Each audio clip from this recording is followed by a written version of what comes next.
Good evening and welcome to Thunderdome Metal Reviews. My name is Gabe Cooper. I'm joined by my friends David Tracy and Ben, and tonight we are looking at Clients by the Red Chord. Everybody excited? Doing better than this in fact. motherfucker. I'm excited. Whoever did this cover art, and please, if you are listening to us on Spotify or whatever, look at it, but then Google it so you can look at it in larger. And if you're watching it on YouTube, you see it in all its glory. It's a very good artist because they actually managed to catch the pain and misery of this poor fucker's eyes. So, yeah, this album cover is intense. I'm really excited to see what Ben and David think about these guys because I had prior knowledge of Red Chord coming into this. Of course, because you're an encyclopedia. Why did you pick this, Gabe? Before we get into the particulars. Okay, so I picked this because the first reason was that I was kind of tooling around on the metal subreddit, and people on there are kind of dicks, and they don't consider metalcore to be metal, and it's like, dude, it has metal in the name, so whatever. And then the other thing was, so I thought I might put it in here because it's a metal reviews podcast, and might as well review some something that's metal adjacent if you want to have it that way. The other reason is that when I started talking to y'all, I went and asked my friend Jeremy, who is a metalhead who I grew up with, what some of his favorite records were, favorite metal records of all time, and this was one of them. And as an introduction to these dudes who are from my neck of the woods in Massachusetts, Jeremy said that this band, not in these words, but he said that this band brought out some of the most extreme pit violence he'd ever seen in the area. Every time they played, it was just total insanity, and you feared for your life, essentially. So I thought that was pretty interesting, and I gave it a listen. I also thought it was pretty interesting that Pitchfork Media gave this a 7.1 out of 10. And Pitchfork is not a venue that I sort of identify as being in the know about anything remotely metal related, but maybe it's different now. I don't really know. So that's sort of the main reasons why I picked this record, and it's because I ended up liking it after hearing it. Well, let's get into some details and we'll give some other thoughts on it. It is their second studio album. It was released on 5/17 of 2005 on the label Metal Blade. The producers are the Red Chord, and Zeus has a approved runtime of 36 minutes and 20 seconds. Brad Frickson on drums, Guy Kozłowisk on vocals, Mike Gunface McKenzie guitars and backing vocals, Kevin Rampelberg on guitar, Gregory Weeks on bass, and Steve Bozier on vocals. I assumed the way you defended Converge, and given your Bostonian roots, this was like a paid promotion type situation. I assume getting kickbacks. I think you're getting kickbacks. I feel like the Massachusetts Metalcore Tourism Association was like, prove that it's metal, Gabe. Prove it. Do the thing. No, I missed all that stuff, man. Like, my friend Jeremy was actually, part of that scene, and he was playing in bands that were, occasionally rubbing shoulders with these guys, but I don't have any personal connections to them, unfortunately. No kickbacks. Should we talk about the theme of the album? Like go ahead. Just the whole how was it phrased when I read up on this? I'm gonna look it up. I'll just read it to you. You're not gonna work. Anyway, so one of them worked in a pharmacy, and so all the people that came in were suffering in various ways. And so this album is a concept album where each track represents one of the people that would come in regularly that was a client, essentially, at this pharmacy. So this is a sort of a community suffering montage, I would say, suffering album. Yeah.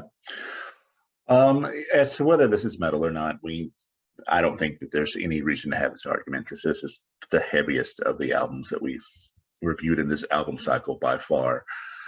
And my relationship with metalcore is somewhat tenuous because I like hardcore punk a lot, which metalcore steals from.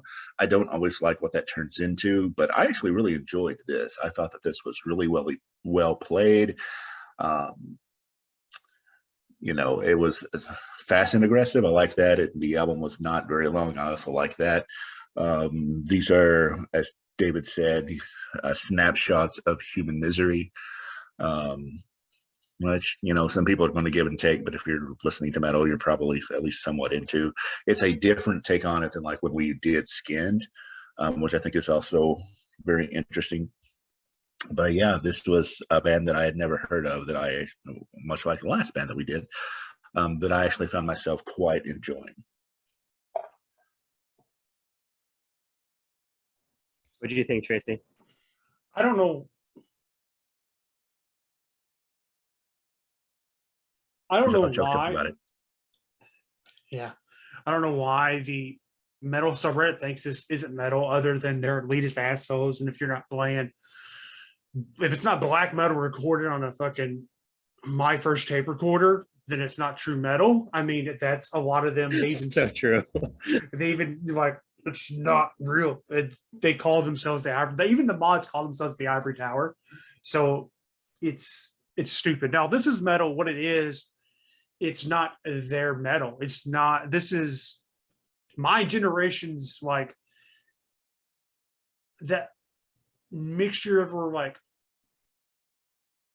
because my generation had this convergence of like punk, and I think it split into emo and metalcore, and this is that other end of that, to where this is a post 9/11 pre financial crisis like metal style, I think. And this is just like, oh, we see what's going on here. We see how absolute shit it is.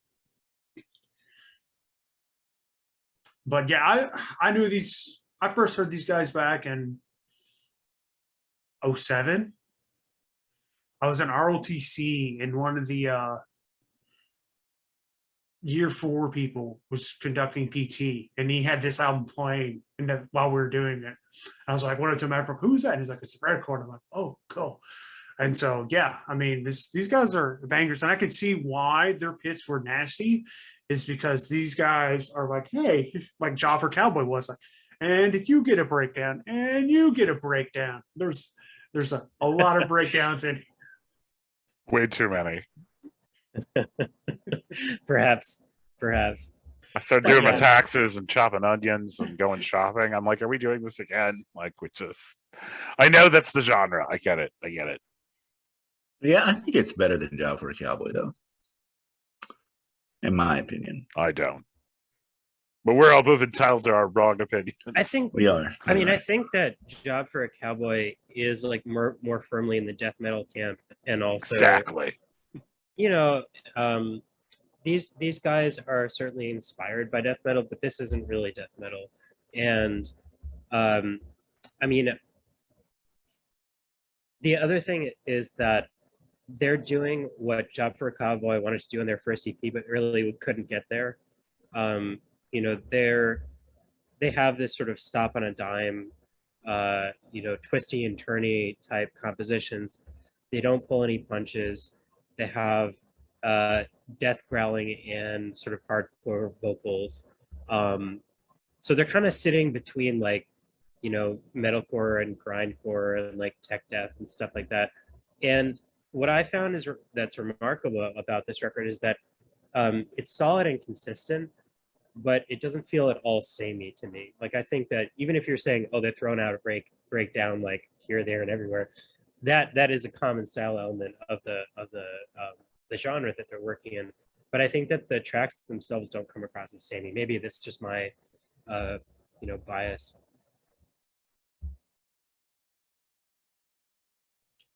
No, I don't think they do either. I think it. No, I don't think they come across samey at all. They do a real good job of keeping it fresh and mixing up.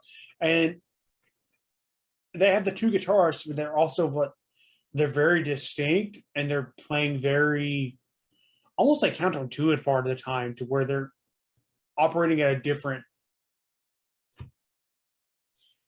I'm trying to think what the word is what the word is to say it, but they're both operating at very different like levels. That's almost disjointed and disconnected, but it works in how they play. I think y'all are both getting kickbacks. I stand by that. I don't know. It's it's all right. To me, because I'm not a fan of the genre, it did sound like a lot of sameness.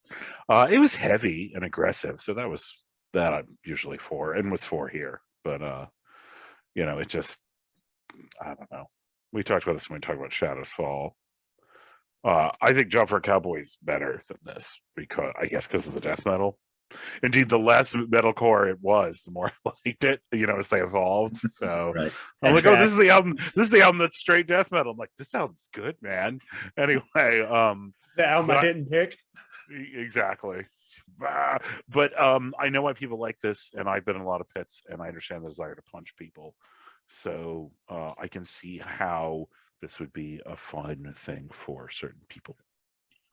So, David, you should teach Hazel how to hardcore dance and do the Should I? breakdown. And you should make this part of your dance party. Mowing the lawn, taking out the trash, like all the different moves, Yeah. just The Running Man. That's Yeah, a great exactly. idea. All right, let's talk about some tracks.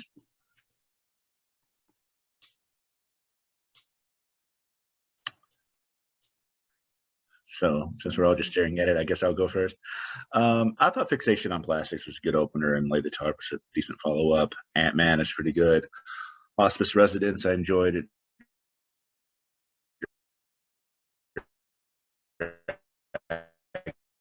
Wagon. I think it's the later instrumental, but I really dug it.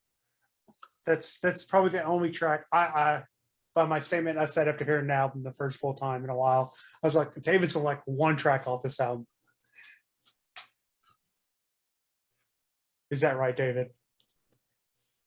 I mean, it's sort of none. I don't know. Which one did you think I was going to Everybody like? drink. He was Everybody drink. he was dead when I got there. Yeah, I kind of like that song, and it opens. I don't know. It's not. I kind of drink to finish the sentence. This is if you like metalcore and want to be punched in the face by somebody from South Boston. This is the ride for you. Just do it. Just do it. Just get punched in the face by a Southie. Let Ben Affleck beat the shit out of you, and The then Southie is a part of town, by the way. It's not a person. it's not a person. It's a Yeah, it's not a lifestyle noun. choice. It's not a yeah. You know what I'm saying? It is a lifestyle choice, I suppose.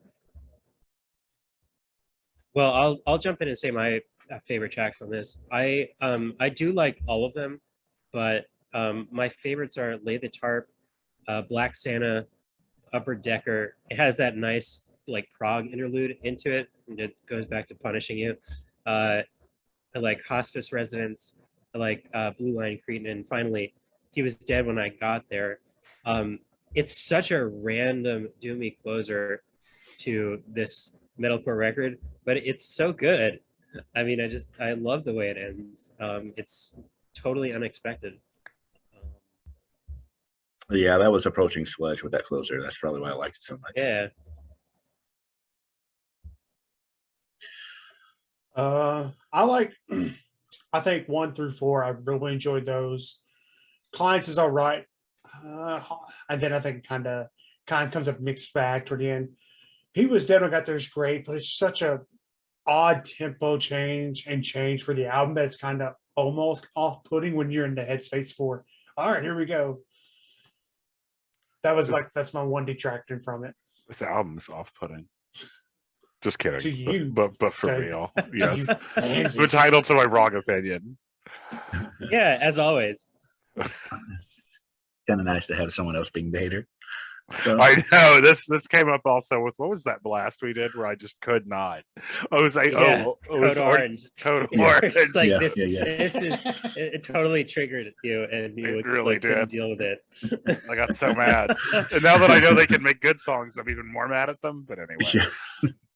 Indeed. I'm not as angry at this band because I don't know their full potential of the true extent of their power. Right. All right. So, grades.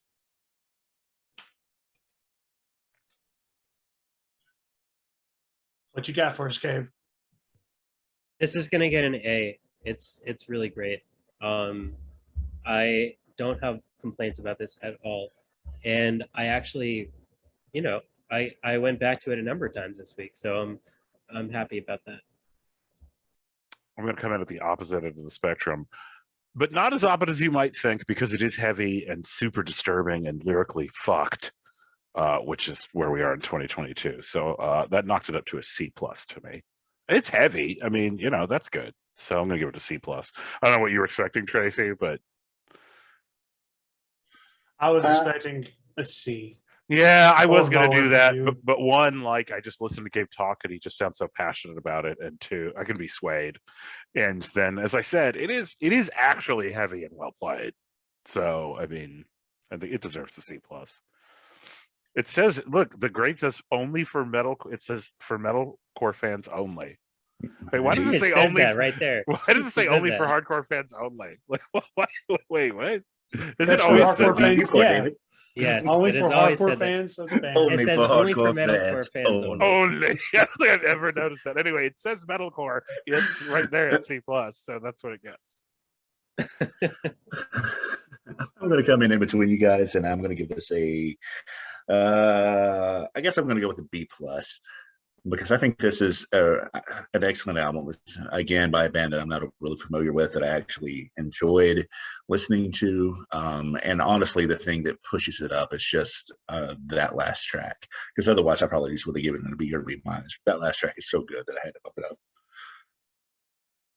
I'm right there with Ben. Again, we've actually been kind of on the same wavelength tonight. Yeah, we have been. 3 for 4. I'm gonna give this a B+ as well. Millennial got to represent. That's all I got to say. The music of my generation. Oh, this definitely exceeded my expectations. So glad everybody was more or less along for the ride. David. Yeah. Just Yeah, kidding. I mean, you knew what I was going to say.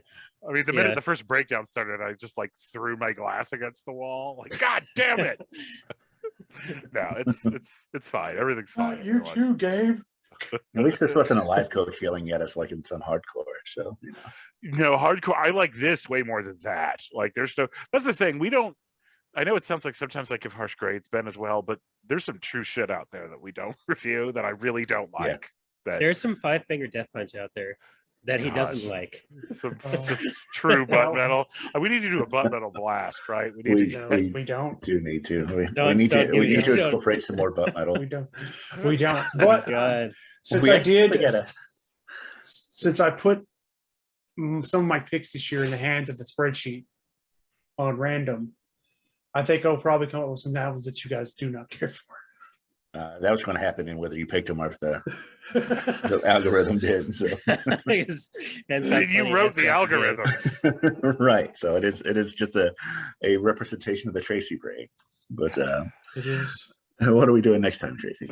Next, we are tapping into our grunge roots and looking at Alice in Chains' Facelift. Hell yes. Yeah, I'm looking forward to that. Yeah, me too. All right. Well, thank you, everyone. And now you have got your first sampling of the kind of quality that Gabe is going to pick for you to listen to, or for us to listen to, and you to listen to us review. And we'll catch you again on the No Metal Review. So.